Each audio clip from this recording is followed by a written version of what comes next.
Hi guys, सुबह जो case किया था ना उसकी ढेर सारी क्वेरीज आई।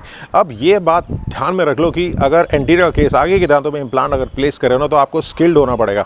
चाहे वो एक्सट्रैक्शन हो, चाहे वो ग्राफ्टिंग हो, इम्प्लांट प्लेसमेंट हो, प्रोसेसेस दे रहे हैं टेम्परेरी से परमानेंट, उसके बाद स्कैन बॉडीज, डिजिटल इंप्रेशन, तो सब कुछ सीक्वेंस में होना ज़रूरी है। बोन को इवैल्यूएट करना ज़रूरी है, ग्राफ्ट डालना है, मेम्ब्रेन प्लेस करना है। सॉफ्ट टिश्यू ग्राफ्टिंग में मैं हमेशा 6-0 सूचर्स देता हूँ और उसके साथ पैपिला स्पेयरिंग इंसिजन, पैपिला का भी ध्यान रखना है यार। पेरिडोनल सपोर्ट बहुत तगड़ी सपोर्ट है। टिश्यू हमेशा इशू होता है, अगर उसको निखारना का आपको आ गया ना तो इम्प्लांटोलॉजी आपके लिए बहुत आसान हो जाएगा।